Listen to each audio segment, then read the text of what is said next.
Hello friends, आज हमारी CDP की क्लास है। अगर आप भी UP TET, C TET, Jharkhand TET या इसके अलावा किसी और स्टेट के टेट की तैयारी कर रहे हैं तो आज की क्लास आपके लिए इम्पोर्टेंट है। फिर आप चाहे पेपर 1 की तैयारी कर रहे हैं, पेपर 2 की तैयारी कर रहे हैं, दोनों ही स्टूडेंट्स के लिए क्लास इंपॉर्टेंट रहने वाली है।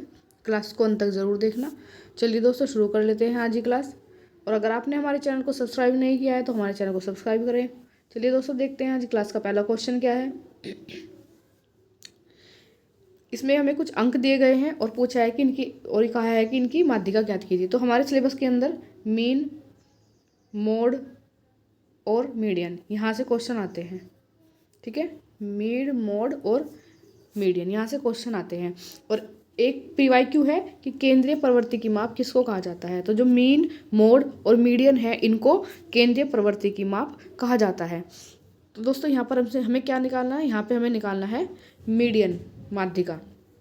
तो माध्यिका निकालने के लिए सबसे पहले हम क्या करते हैं, जो हमें नंबर दिए होते हैं उनको हम या तो आरोही क्रम में या अवरोही क्रम में लगा लेते हैं, या तो आरोही क्रम में या अवरोही क्रम में। ठीक है, या तो घटते क्रम में या बढ़ते क्रम में उनको व्यवस्थित कर लेते हैं। ठीक है, तो सबसे पहले देखते हैं कि क्या ये रैंडमली दिए गए हैं या किसी क्रम में दिए गए हैं। तो 21, 26, 30, 35, 45, 48, 53 ये हमको आरोही क्रम में दिया गया है पहले से ही। ठीक है, तो इसकी माध्यिका निकालनी है। तो देखिए कैसे निकालेंगे इसकी माध्यिका।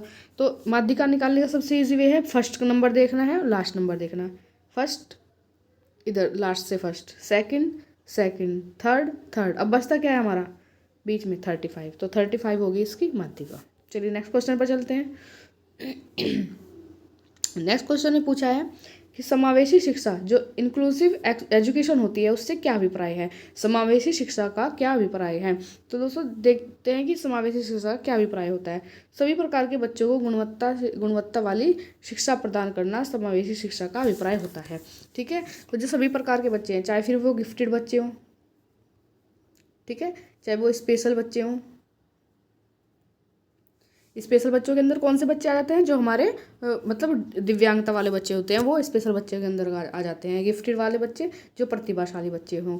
ठीक है, और तो जो सभी प्रकार के बच्चों को क्या देना, उच्च गुणवत्ता वाली शिक्षा प्रदान करना ही समावेशी शिक्षा का अभिप्राय है। चलिए नेक्स्ट क्वेश्चन पर चलते हैं। नेक्स्ट क्वेश्चन ने पूछा है सूक्ष्म शिक्षण चक्र, जिसको हम माइक्रो टीचिंग के नाम से भी जानते हैं, उसका प्रथम चरण क्या है। तो आई होप कि दोस्तों सभी ने अपने टीचिंग जो टीचिंग का कोर्स था उसके दौरान सभी ने माइक्रो टीचिंग करी होगी। तो इसका सबसे प्रथम चरण क्या होता है। तो दोस्तों इसका सबसे प्रथम चरण होता है योजना बनाना। और जो माइक्रो टीचिंग की अवधि होती है ये होती है 36 मिनट। ये क्वेश्चन आया हुआ है एग्जाम के अंदर कि सूक्ष्म शिक्षण चक्र माइक्रो टीचिंग की अवधि कितनी होती है। तो कितनी होती है, 36 मिनट। चलिए नेक्स्ट क्वेश्चन पर चलते हैं।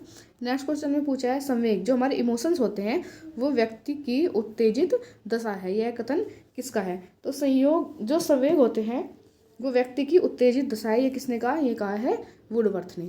और वुडवर्थ एक चीज़ के लिए और फेमस है यहाँ पर, जहाँ पर भी वातावरण, ठीक है, और हेरिडिटी मतलब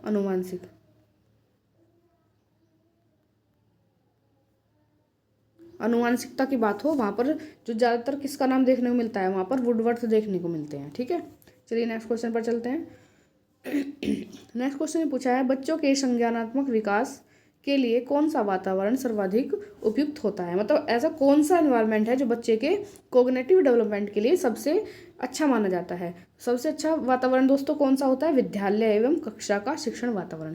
ये बच्चे के लिए सबसे अच्छा माना जाता है, बच्चे के कोग्निटिव डेवलपमेंट के लिए। ऐसा तो बच्चे का कोग्निटिव डेवलपमेंट के किससे होता है, घर पर भी होता है भाई, ठीक है, समाज में रहकर भी होता है, खेल कूद में से भी होता है, लेकिन जो सबसे अच्छा, जो सर्वाधिक उपयुक्त जो माना जाता है वो माना जाता है विद्यालय एवं शिक्षा का वातावरण, विद्यालय एवं कक्षा का शिक्षण वातावरण। चलिए नेक्स्ट क्वेश्चन पर चलते हैं। नेक्स्ट क्वेश्चन ने पूछा है किशोरावस्था को बड़े संघर्ष, तनाव, तूफान एवं विरोध की अवस्था किस मनोवैज्ञानिक ने कहा है। मतलब किस मनोवैज्ञानिक ने कहा है कि जो किशोरावस्था होती है वो बड़े ही संघर्ष, तनाव, तूफान एवं विरोध की अवस्था होती है। जो ये कहा है स्टेनले हॉल ने। ठीक है, और इन्होंने एक बुक भी लिखी जिसका नाम क्या था, किशोरावस्था। चलिए नेक्स्ट क्वेश्चन पर चलते हैं।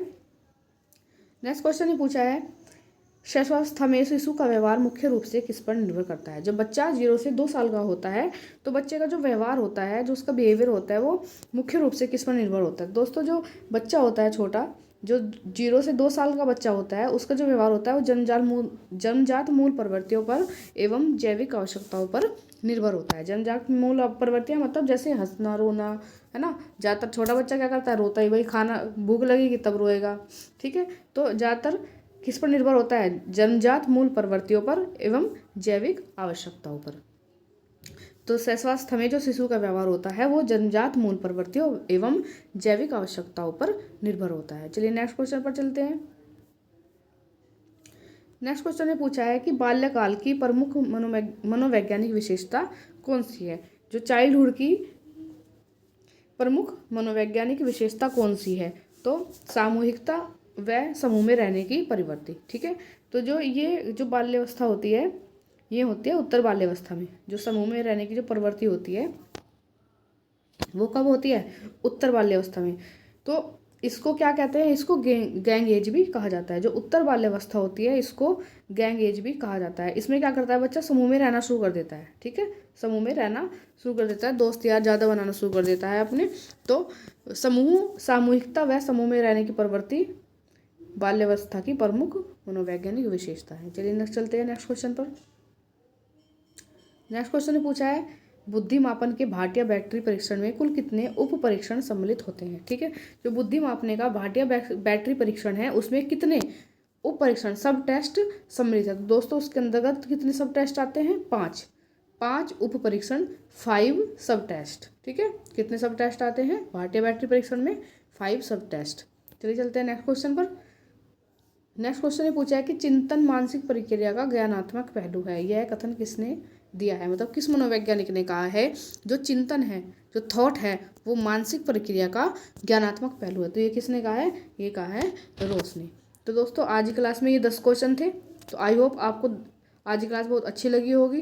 तो वीडियो को लाइक करें, शेयर करें, चैनल को सब्सक्राइब करना ना भूलें। मिलते हैं अगली क्लास में, तब तक के लिए धन्यवाद।